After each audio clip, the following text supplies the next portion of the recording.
Pois é, gente, o dia que eu jamais imaginei chegar tá chegando.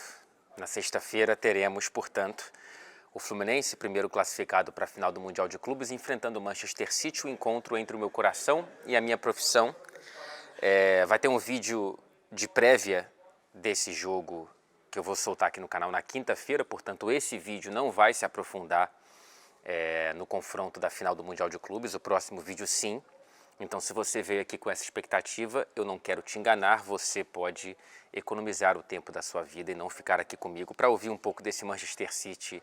Mais do que essa vitória sobre o Urawa, que foi um passeio no parque, com todo respeito à equipe japonesa, ao campeão asiático, foi uma colônia de férias, né? Foi um jogo treino para o Manchester City que não demorou muito tempo para perceber que não precisava passar da segunda marcha para conseguir uma vitória ao longo da partida. O primeiro tempo foi muito sonolento, né? Muito sonolento. Não ajuda o Manchester City nem o time do mundo quando você tem um adversário que joga todo atrás da linha da bola, né? Em vários momentos com o bloco baixo, quase colado no goleiro. O Urawa tinha 7 jogadores dentro da área e outros 3 na entrada da área. O próprio centroavante, o Kanté, que não é aquele, evidentemente, estava também atrás da linha da bola e depois tinha que tentar recompor nas pequenas oportunidades de contra-ataque que o Urawa tinha faíscas disso, mas nunca transformou muito em qualquer coisa de fato concreta. Então o Manchester City percebeu que era questão de tempo, né? Assim, o City ele não joga na velocidade que a gente quer que o City jogue.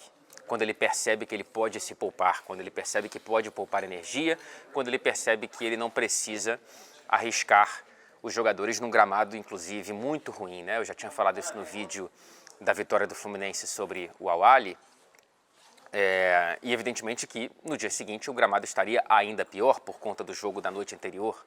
É um gramado muito esburacado, é um gramado em que a bola corre mais, a bola é mais leve, enfim, isso tudo faz com que quando o time sente que não precisa dar tudo de si para vencer, por que ele vai dar, né? Mas mesmo assim o City poderia ter aproveitado mais um pouco das chances que teve no primeiro tempo. Cara, chegou a bater 87% de posse de bola para o Manchester City, de tanto que o Urawa, valente e com a própria proposta, que poderia ter dado certo. Outros times já conseguiram irritar o Manchester City com essa proposta, mas não foi o caso, né? O gol contra, que abre o placar já às vésperas, né, às margens do intervalo, foi ironicamente feito por um norueguês na ausência do Haaland, né? Foi o Høybråten, se eu não me engano. E essa relação dele, dessa ironia, não é de autoria minha, é de autoria do Marcelo Corregi, amigo e repórter da TV Globo. Ele comentou isso comigo no intervalo e achei uma boa e perspicaz percepção dele. E no segundo tempo a gente teve com menos de 10 minutos um ótimo passe do Kyle Walker achando o Kovacic, depois de uma movimentação do Foden para abrir esse espaço, abrir esse vão na zaga do Urawa, e aí aos poucos, evidentemente, o jogo foi ficando cada vez mais à feição de um Manchester City, mesmo com uma segunda marcha e com o freio de mão puxado ainda por cima, 3-0 com 15 do segundo tempo com Bernardo Silva. A bola desvia, se não me engano, no próprio zagueiro norueguês, que não estava numa noite muito sortuda para ele. Uma jogada que começa com um ótimo passe do Akanji, o Manchester City, que na minha opinião teve como destaque individual o Matheus Nunes, né? Acho que foi um cara que conseguiu quebrar muito bem as linhas, progredir muito bem com a bola, né? Ele é um cara que traz essa característica para o elenco do Manchester City, é uma questão de adaptação até ele conseguir fazer isso em jogos de mais alto nível. O City, de fato, está com meio campo diferente, hoje jogou com o Kovacic e Matheus Nunes, né? Ao lado do Rodri, dois que chegaram no começo dessa temporada e que precisam de mais cancha, precisam de mais tempo, e o time precisa de mais tempo com eles em campo. E aí o Guardiola começou a mexer em todo mundo, né? Colocou o Bob em campo, colocou o Phillips, colocou o Sérgio Gomes, enfim, ele foi rodando porque é isso, cara. Foi uma colônia de férias para o Manchester City. Então, enfim, eu estou tentando não tropeçar em previsões e projeções para sexta-feira, porque vai ter um vídeo só para isso e eu estou com ele já quase todo preparado e acho que vale a pena focar só nesse jogo, na prévia desse jogo no próximo vídeo, né? Do I need to go? We're about to start a meeting, so it'll be annoying for you. Oh my God, I didn't know that. Is it like 5 minutes or now? Probably any seconds. Ok, so eu vou ter que trocar de lugar, que vai ter um meeting aqui. I didn't know that, sorry. Pronto, consegui outro lugar aqui para continuar o vídeo. Não é um lugar, né, exatamente muito visualmente atraente. Eu estava na sala de entrevista coletiva pós-jogo, mas aí ia ter um negócio da FIFA lá pós-partida e aí eu vim para cá, para esse corredor, para terminar esse vídeo com vocês. É claro que o futebol inglês dá muito menos valor ao Mundial, né? É claro que o futebol europeu dá muito menos valor e dentro do cenário europeu eu vejo não vou dizer de desdém assim, mas existe uma sensação de que não importa tanto, né? Não ganha manchetes um jogo do Mundial de Clubes. São mais questões marginais ali, né? Por exemplo, da entrevista coletiva do Bernardo Silva de véspera dessa partida, a grande notícia que ocupou os jornais ingleses foi ele falando sobre a extensão do calendário com o novo formato do Mundial de Clubes e tudo mais. Então, assim, é uma coisa muito mais macro do que olhando de fato para a competição, o que é importante sim, mas se fosse numa entrevista coletiva da Liga dos Campeões, né, estaria dividindo espaço com o jogo em si, o que não acontece aqui. Internamente o Manchester City valoriza sim, mas hoje entendeu que não precisava dar nem 30% de si.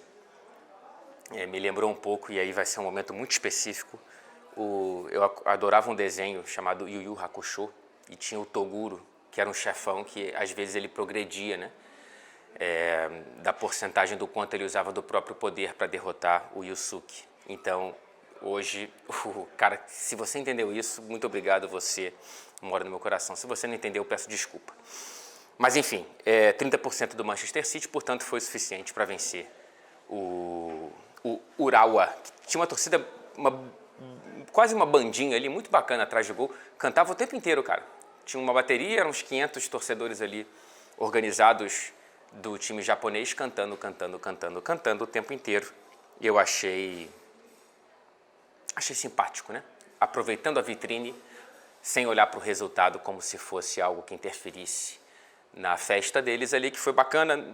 A torcida do Manchester City não veio, né? Havia muitas camisas do Manchester City no estádio, mas todas de torcedores ou sauditas ou de países vizinhos aqui, né? De simpatizantes do Manchester City, mais do que de fato torcedores. Não houve organizada do City, muito poucos ingleses por aqui. Dos jogos que eu vi, que eu soube, foi a única que não teve uma concentração mesmo de torcedor cantando atrás de um dos gols. Mas enfim, é outro sinal, né, do quanto é muito menos importante para o futebol europeu, para o futebol inglês. Enfim, eu sou dos que acha que, de um lado, a Libertadores deveria ter mais valor do que o Mundial para a gente deveria ter mais orgulho do que a gente é e do que a gente conquista na América do Sul, mas por outro eu entendo também o desejo de esfregar na cara do mundo e principalmente dos europeus que a gente é capaz de vencê-los, né? E é essa pulsão, talvez, que movimente tanto a gente para essa sexta-feira e talvez até muitos torcedores que não são do Fluminense, mas querem ver um time brasileiro voltando, ou um sul-americano, enfim, que fosse, né, voltar a ganhar de um clube europeu no Mundial de Clubes, e que bom que agora a gente tem um representante na final.